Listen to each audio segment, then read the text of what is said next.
Hola, muy buenas tardes con todos. Nosotros somos el grupo número 6 y vamos a hablar sobre el sistema urinario. Está conformado por Sergio Macías, Jocelyn Sec, Candón Figueroa, Ángel Laura, Castaño Rivadeneira, María Victoria, Edwin Javier López Bailón y mi persona, Sandra Bailón Luis Girán.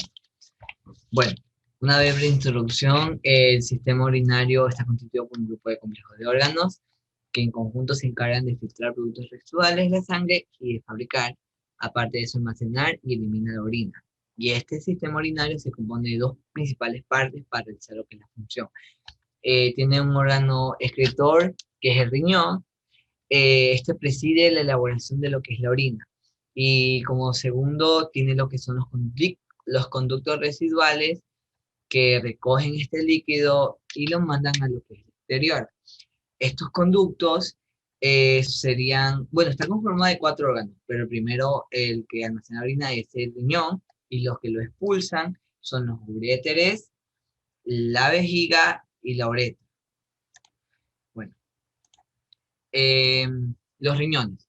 Los riñones son dos órganos glandulares, como todos sabemos, uno izquierdo y uno derecho, a lo que incumbe la gran importancia de elaborar lo que es la orina, y que se encuentran ubicados a la altura de la región lumbar. Color. Una de las principales características es que tiene un color rojo o más conocido como un color marrón.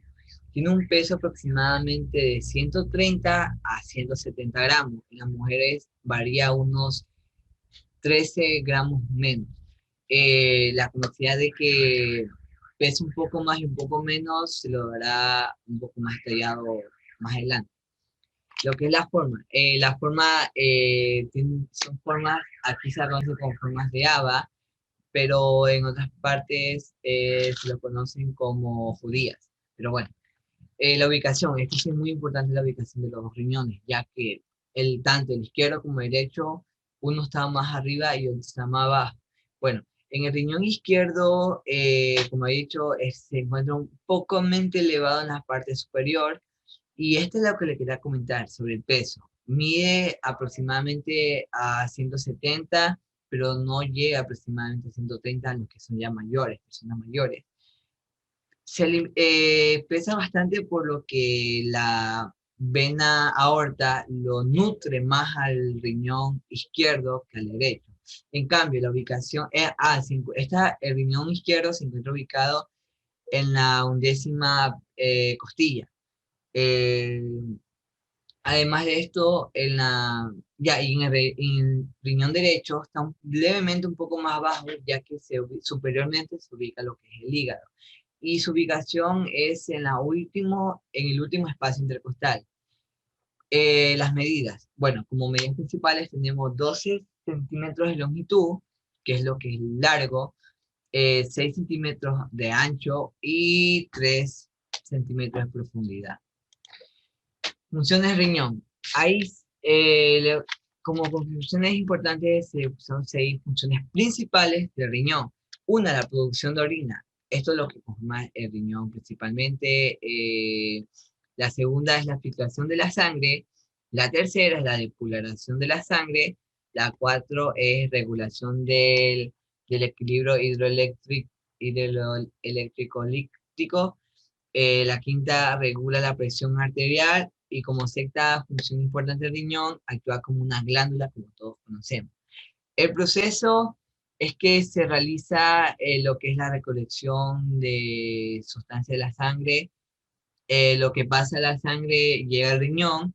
El riñón lo que hace es filtrarla, como la segunda, que es filtrar la sangre, eliminar todos los desechos, productos que nuestro metabolismo diariamente elabora, y eso se realiza por la filtración gracias a los glomérulos y las nefronas, que son aquellas que filtran la sangre y eliminan todos los residuos. Y además de esto, recoge y elimina también lo que es la urea y la creatina. También actúa como una glándula, como todos conocemos, ayuda a varias funciones, específicamente la producción de glóbulos rojos de la sangre, y también lo que es limpiar lo que va pasando en la sangre y eliminar los desechos tóxicos, ¿no? Tóxicos. Listo. Fascias y grasa suprarrenal. Bueno, es una lámina fibrosa que está conformada por dos hojas principales. Una anterior, que está ubicada aquí, y una posterior en la parte de atrás.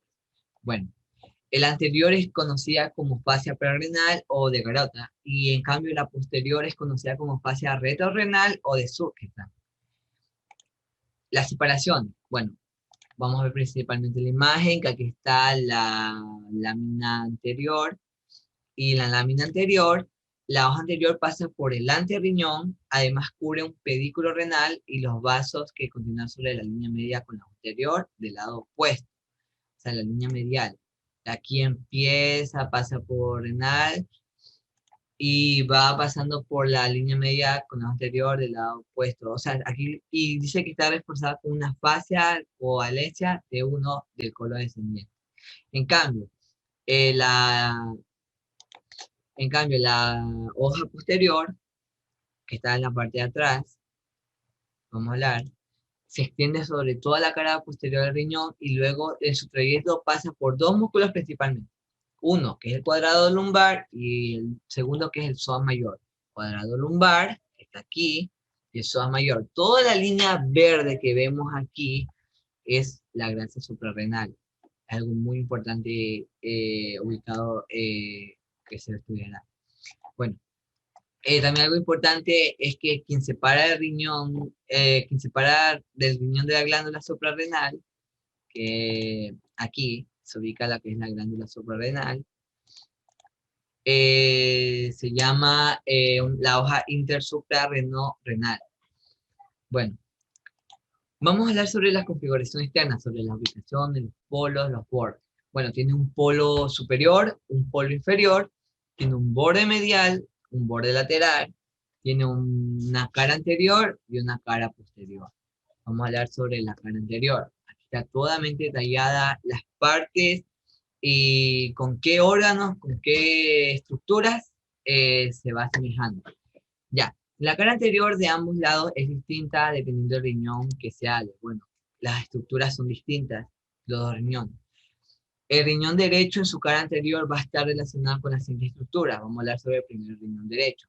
Primero, con las glándulas adrenales y suprarrenales, que están en la parte de aquí, la número 1.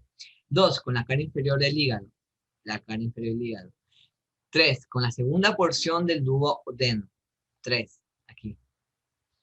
4, estará también relacionada con la vena cava inferior, el pequeño espacito aquí. Y la quinta con la flexura hepática del colon. Ahora vamos con el riñón izquierdo. En el primero, como el riñón derecho, va a estar con las glándulas renales, adrenales y suprarrenales. En la número 6, que es aquí, va a estar relacionada con la cara posterior del estómago. En la número 7, aquí igualmente va a estar relacionada también con el vaso, En la 8 y la 9, que es la misma, va a estar relacionada con la flexura hepática del colon. La 10, con la cola del páncreas. Y por último, la número 11, con las asas intestinales. En la cara posterior van a haber dos estructuras. Bueno, se apoya superiormente sobre el diafragma y inferiormente con la pared lumbar. Aquí están las dos estructuras. Bueno, en el segmento diafragmático, la cara posterior del riñón tendrá una relación con las fibras musculares del diafragma y también tendrá una relación pleura parietal del pulmón de cualquiera de los dos lados, o sea, se va a asemejar. Y en cambio, en el segmento lumbar, por debajo de la 12ª costilla va a contener relación 4 planos musculares. El primer plano muscular estará formado por el músculo dorsal ancho y la cresta ilíaca posteriormente en la parte de abajo, y el músculo oblicuo externo en la parte externa del abdomen, formando lo que es un triángulo que se llama el triángulo de Young-Lorspech. Un triángulo está ubicado aquí, pero en la parte posterior, o sea, en la parte posterior del cuerpo. Si sacamos el músculo dorsal ancho y el oblicuo externo, se verá un segundo plano en la cual encontraremos los músculos serrato posterior e inferior y el músculo oblicuo interno, delimitando otro triangulito llamado el lumbocostoabdominal de Griffin. Otro plano está formado por el músculo transverso del abdomen, que también va sacando un poco más los que son los músculos, separándolos. Y si quitamos este músculo, veremos un plano que se formará por el cuadrado del lumbar, el músculo psoas mayor, en la que se verá pasar tres nervios. O sea, ya aquí se llega a lo que es el riñón. Y se van a encontrar tres nervios, el hilio postgástrico, el hilio inguinal y el nervio subcostal. Estos tres nervios estarán en relación con la cara posterior del riñón. Bordes del riñón. Bueno, en los bordes del riñón encontramos lo que es un borde lateral. Una de las características principales que son fuertemente convexos en el borde lateral del lado derecho que está relacionado con el hígado. Otra característica que en cambio en el lado izquierdo está en relación con el vaso y el colon descendente, con las estructuras que se vieron anteriormente. En el borde medial, bueno, aquí sí es algo importante, presenta dos convexidades y una concavidad.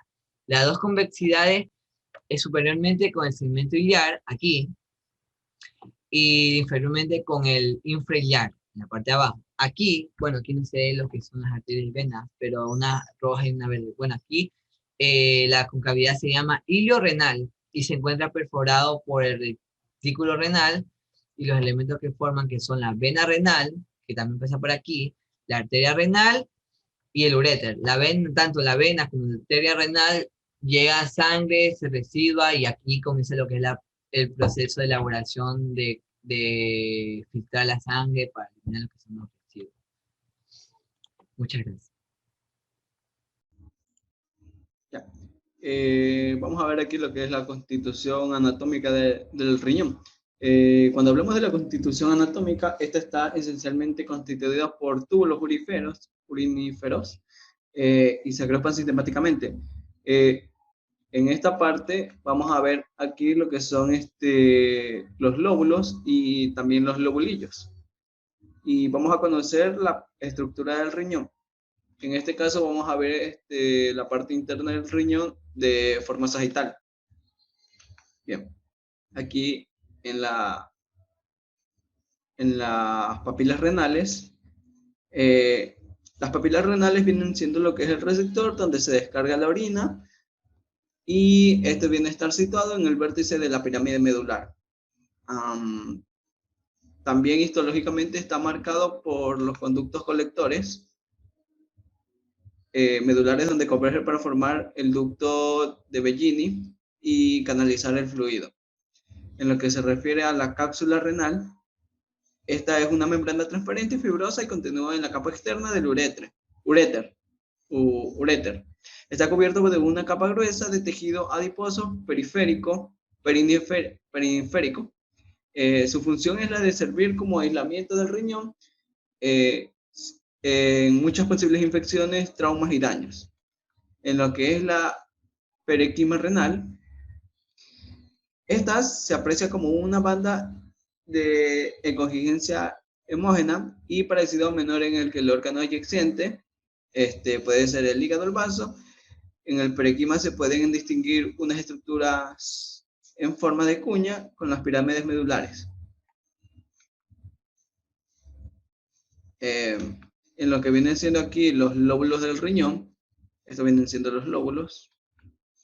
Estos tiene de 8 a 18 lóbulos.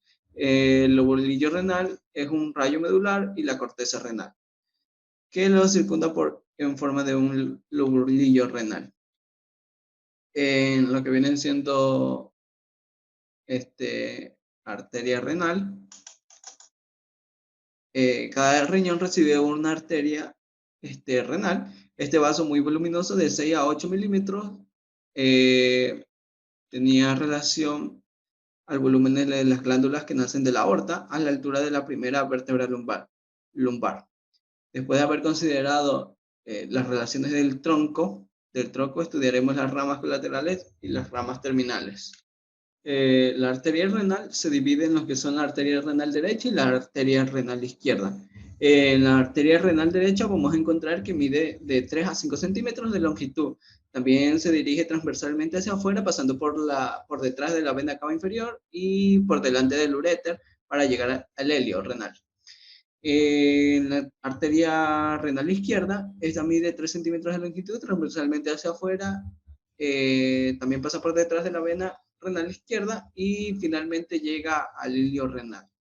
En lo que es la vena renal, podemos decir que las venas renales representan al influente más importante que recibe la vena cava inferior,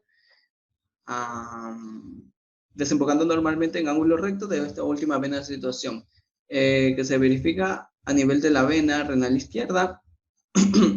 Es 3 veces más larga que la vena de la antímera derecha. Y discurre generalmente por la vértebra de la parte abdominal de la aorta para drenar la vena cava inferior. Ya. Buenos días, profesor y compañero. Yo le voy a hablar sobre los uréteres. Los uréteres son conductos delgados que transportan el orine de los riñones a la vejiga. Ellos nacen como continuación de la pelvis renal a través de la segunda costilla lumbar. Descienden por detrás del peritoneo a la base de la vejiga urinaria, hacen un giro medial y corren de forma oblicua a lo largo de las paredes de la vejiga para penetrar en esta y verter el orine a través de las aberturas uretrales en la zona baja de la vejiga. La estructura. Las paredes de los uréteres tienen 3 capas, que es la mucosa interna, es el tejido epitelial transicional, continuo con el de la pelvis del riñón superiormente y con el de la vejiga medialmente. La capa muscular es la capa media y se conforma principalmente por 2 láminas del músculo liso. Una interna, cuyas fibras corren longitudinalmente el uréter, y una externa que recubre circularmente el conducto. En el último tercio inferior aparece una capa externa, adicional de la musculatura lisa longitudinal. La adventicia, que recubre la superficie externa, es típicamente tejido conectivo fibroso. El origen embriológico procede del endodermo de la alantoides primitiva, que ha ido descendiendo hasta formar este conducto excretor, formado por las cálices renales y la vejiga de la orina. Posee 3 estrechamientos de gran importancia clínica, ya que en ellos se enclavan los cálculos renales al descender. Entre la pelvis renal y el útero, al cruzar de la arteria ilíaca externa y a través de las paredes de la vejiga. La orina no alcanza la vejiga solo por gravedad. Los uréteres juegan un importante papel en la impulsión de esta. El estiramiento del útero debido a la entrada de la orina estimula su musculatura al contraerse, impulsando así el fluido de la vejiga. La fuerza y el ritmo de las contracciones peristálticas se ajustan a la velocidad de la producción de la orina. En esta existen 3 estrechamientos: la unión uréteres-pelvis renal, cruzada de los vasos ilíacos y porción versical. La función. La orina formada en los riñones fluye a través de los uréteres hacia el exterior de la vejiga, pero no lo hace pasivamente. Los uréteres empujan cada pequeña cantidad de orina en la forma de ondas de contracciones a baja presión. En la vejiga, cada uréter atraviesa la pared de la vejiga por una abertura que se cierra cuando la vejiga se contrae para evitar que la orina retroceda hacia el interior de los uréteres. La fuerza y el ritmo de las contracciones peristálticas se ajustan a la velocidad de la producción de la orina. El control de las contracciones es principalmente llevado a cabo como una respuesta al estímulo local. Y aunque el uréter está inervado por fibras simpáticas y parasimpáticas, al parecer su significancia es mínima, comparada a la influencia local. La vejiga es un receptáculo músculo membranoso destinado a recoger la orina. Esta la conserva hasta que sienta la necesidad de orinar. Este receptáculo está situado entre los uréteres y la uretra. La pared de la vejiga está constituida por varias capas. Una capa serosa se trata de recubrimiento exterior de la vejiga. Además, el peritoneo lo rodea por su cara superior y parte posterior, así como por sus laterales, cuando está llena. La capa muscular está formada por músculo liso por 3 capas. La capa externa superficial, formada por fibras musculares longitudinales, la capa media formada por fibras musculares circulares, la capa interna profunda formada también por fibras longitudinales, y las 3 capas que tienen la capa muscular forman el músculo extrusor, que cuando se contrae expulsa la orina y tienen como freno los esfínteres de la uretra. En la capa mucosa, esta está formada por epitelio, la transición urinario, también llamado uretelio, que es un epitelio estratificado y hasta 8 capas de células impermeables en el contacto de la orina. la lámina propia, que es un tejido conjuntivo. La vejiga está situada en la excavación pélvica inmediatamente por detrás del pubis. Durante la vida fetal, su vértice se eleva constantemente por encima de la sínfisis y la parte superior del órgano. Su mayor parte podría decirse que se ocupa en realidad la cavidad abdominal. Se observa todavía en el recién nacido, sería incluso más acentuada que el feto. Pero después del nacimiento, vemos que la porción abdominal se atenúa gradualmente el receptáculo urinario. Pierde a poco el contacto con la pared abdominal y en el adulto queda completamente oculto, en estado de vacuidad desde el sínfisis. La vejiga fetal, sin alcanzar las dimensiones que presenta en el adulto, tiene una forma mucho más delgada de diámetro vertical, relativamente más considerable. La palabra descenso aplica a la vejiga para explicar sus cambios de situación con respecto a la pared abdominopélvica. En la observación muestra que una mujer, la vejiga está situada algo más baja que en el hombre. Por otra parte, es más anterior. Esta diferencia sexual en la posición de la vejiga se explica por las siguientes razones. Una, por la falta de la próstata que en el hombre eleva la vejiga. Dos, por la presencia del útero que, interponiéndose entre el recto y la vejiga, empuja esta última hacia adelante. Tres, por la oblicuidad mayor de la pelvis de la mujer que crea en ellas para las vísceras pélvicas, una gran tendencia a deslizarse atrás y adelante. En la forma general tenemos a la vejiga vacía. Tiene la forma de un teatrero, una base póstera inferior triangular cuyo vértice anterior inferior corresponde al orificio de la uretra y cuyos dos ángulos superexternos corresponden al punto de llegada de los uréteres. Esta tiene la forma de una cúpula y a veces, sin embargo, la vejiga es globulosa. En la vejiga llena, la forma y la dirección de las caras de la vejiga se modifican. Se modifican cuando están llenas. La cara dorsal, que era cóncava en la vejiga vacía, ahora es redondeada en forma de una cúpula. Cuando el órgano está vacío, este es oblicuo, hacia abajo y atrás, formando un ángulo de 30 grados con la horizontal. Relaciones recíprocas de los tres diámetros del ovoide vesical. El vertical es el más largo. Siguen luego por orden decreciente el diámetro transversal y el diámetro anteroposterior. El modo de génesis de este tipo transversal no se ha explicado todavía de un modo satisfactorio, como su mayor frecuencia en una mujer se ha invocado para esta última la influencia del útero y del embarazo. En la simetría de la vejiga, aunque medio y par el ovoide vesical no siempre se desarrolla de un poco exactamente simétrico. Tampoco es raro ver que la vejiga se desvía hacia la izquierda por parte inferior y se inclina a la derecha por parte superior. La vejiga en este caso se deforma y se hace más o menos asimétrica, que represente un corte horizontal del cadáver congelado. Dimensiones. En las dimensiones de la vejiga, en los vivos se llama capacidad vesical. Es la cantidad de líquido que se puede introducir sin provocar la necesidad de orinar. Es sensible a la distensión. Varía según la distensión sea lenta o sea brusca. Esa es la capacidad vesical del vivo. Se le da el nombre de la capacidad fisiológica de ordinario. Esa es de 300 a 350 centímetros cúbicos. Esta capacidad varía según el sexo. En la mujer es más elevada. Existen sujetos cuya sensibilidad es menor la represión y pueden llegar entonces a 1000 y hasta 1200 centímetros cúbicos. Por el contrario, en las inflamaciones vesicales dicha capacidad es a menudo inferior a 50 centímetros cúbicos. En un cadáver la capacidad es completamente diferente. La rotura del músculo vesical sobrevive ordinariamente de 1200 a 1500 gramos. La vejiga de los jóvenes, se rompe más pronto que la vejiga de las personas mayores. Cistoscopia. Consiste en el examen visual de la mucosa vesical normal o patológica por medio de un aparato óptico especial. El cuello vesical y la desembocadura de la uretra forman una semiluna francamente roja en la parte inferior del campo iluminado. Permiten también examinar las otras paredes de la vejiga, como en el cadáver. Se distinguen 4 paredes: la cúpula vesical, el fondo vesical o paredes inferiores, las caras laterales y el cuello propiamente dicho. En las anomalías de la vejiga, el desarrollo de la vejiga a partir de la vesícula alantoides, por una parte, y del seno urogenital, por otra parte, exponen este órgano a avisos y involutivos que se manifiestan en la forma de anomalías congenitivas variadas. Los divertículos vesicales hay que entender con este nombre cavidades adyacentes a la vejiga que comunican con ella y poseen pared de saco idénticas. Se las puede encontrar en todos los puntos de la superficie vesical y su volumen es de gran manera variable, lo mismo que un número. En este caso, existen en general una malformación. Aquí señalemos algunas de las posibilidades. Por ejemplo, ausencia de la vejiga. También puede haber 2 vejigas dobles, de vejigas tabicadas y de quistes congénitos o de fístulas en el trayecto del uraco. En los medios de fijación, la vejiga está situada entre el peritoneo y el suelo pélvico. Está mantenida en su posición normal. por conexiones directas e indirectas con el suelo pélvico y fijada en esta situación por el peritoneo. La conexión más importante con el suelo pélvico está constituida por el bloque uretra prostática en el hombre y la uretra pélvica y membranosa en la mujer.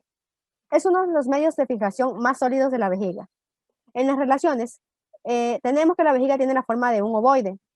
Podemos, por consiguiente, considerarle una base que corresponde a su parte inferior, un vértice o cúpula que mira hacia arriba y adelante, y un cuerpo que es intermedio al vértice y a la base y que comprende la mayor parte del órgano.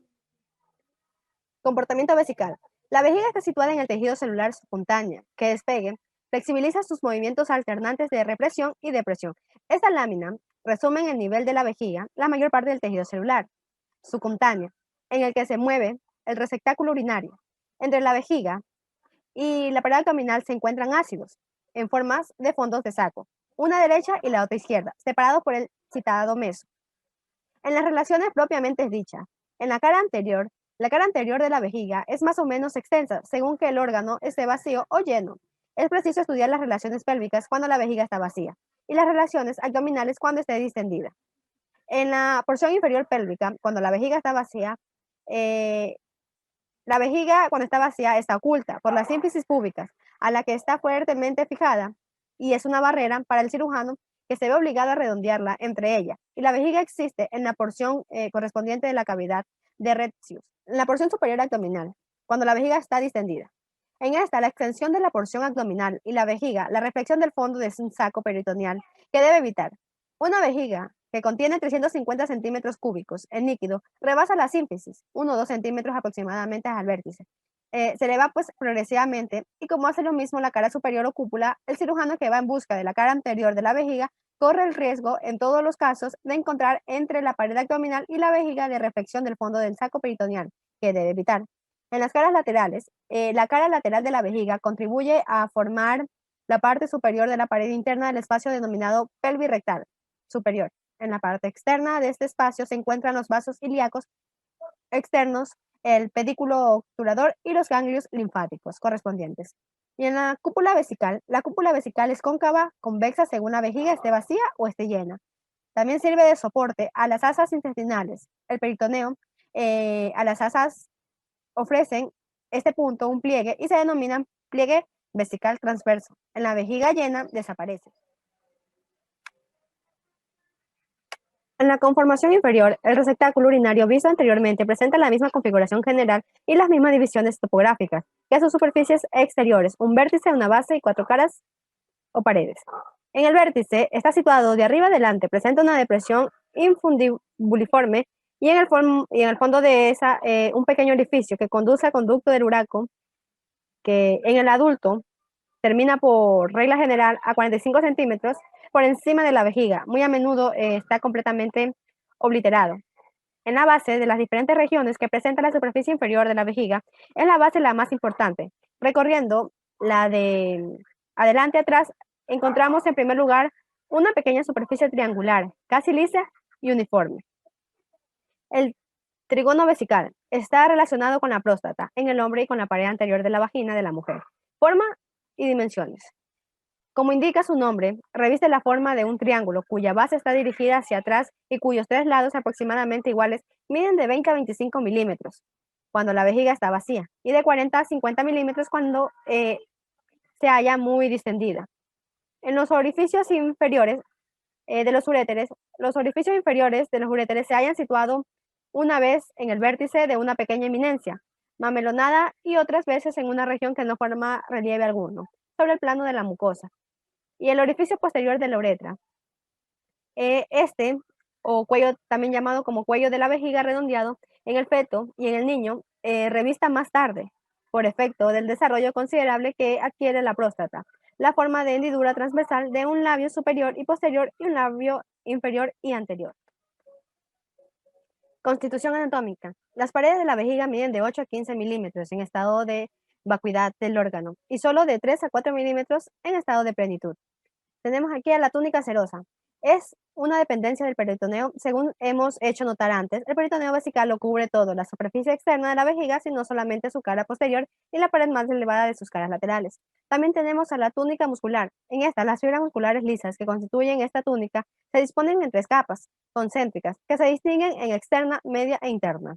Y por último también tenemos a la túnica mucosa, que en su toda extensión, la superficie interna del receptáculo urinario se continúa por arriba con la mucosa de los uréteres y por abajo con la de la uretra. Por último tenemos a los vasos y nervios. Las arterias, en las arterias de la vejiga, siempre muy numerosas, provienen directa o indirectamente de la arteria ilíaca interna. En las venas de la vejiga, así como los plexos venosos extrapelvianos a los cuales van a parar, han sido estudiados en 1969. Su origen, su modo de determinación. Los vasos linfáticos de la vejiga se han considerado durante largo tiempo el receptáculo urinario. Estaba enteramente provisto de linfáticos. Y los nervios tienen la vejiga de un órgano sensible contráctil, a la vez posee numerosos nervios, como por ejemplo uno de ellos son los nervios vesicales. Hola, me llamo Laura Tolombo, les voy a hablar sobre la uretra masculina y femenina. ¿Qué es la uretra? Esta se le define como el conducto excretor de la vejiga urinaria. En el caso de los hombres, este va a dar paso a lo que es el semen debido a los orificios de desembocadura de los conductos eyaculadores. La uretra masculina es un conducto largo, no suelen tener infecciones urinarias. Esta va a tener fijaciones móviles e inmóviles. La fijación móviles vendría siendo lo que es la porción esponjosa, y las inmóviles vendrían siendo lo que es la porción prostática y membranosa. Esta tiene 3 dilataciones, lo cual va a estar dividido en la porción prostática, en la porción vulvar y en la porción de la fosa navicular. También va a tener 4 estrechos, en lo que es el cuello de la vejiga, en la prostática, en la que es la porción esponjosa y en el meato. En cuanto a su medición del conducto de la uretra, va a haber intervalos diferentes. Por ejemplo, tenemos en el recién nacido mide de 5 a 6 centímetros. A los 10 años pueden tener una medición de 8 a 9 centímetros. En lo que es la pubertad, que es un intervalo de 15 a 18 años, mide de 12 a 14 centímetros. En el adulto mide de 16 centímetros, y en lo que es en los ancianos, este va aumentando de 2 a 3 centímetros. Las porciones van a estar divididas en 3 porciones, lo que son la porción prostática, la porción membranosa y la porción esponjosa. La porción prostática va a estar, es la cual la uretra atraviesa la glándula prostática. También va a atravesar lo que es la porción membranosa, debido a que atraviesa al plano muscular muscular facial del peroné.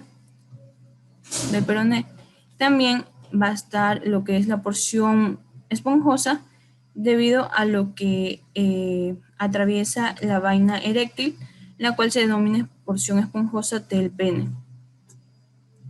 Como habíamos dicho, habían 2 orificios que desembocaban en lo que es el conducto eyaculador, que es en la parte de la próstata, en la cual si pueden observar, son estos 2 huequitos, en la cual va a dar el paso de lo que es el semen.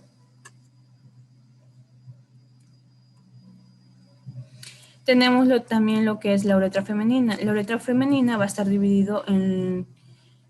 situado en la parte del cuello de la vejiga hasta la salida de lo que es la vulva. Es un conducto corto, a diferencia del hombre, que es más largo. Suelen tener infecciones vaginales debido a que está cerca del ano. Mide de 4 centímetros. Esta se va a dividir en 2 porciones. En lo que es en la parte superior va a ser porción pélvica, y en la parte inferior porción perineal.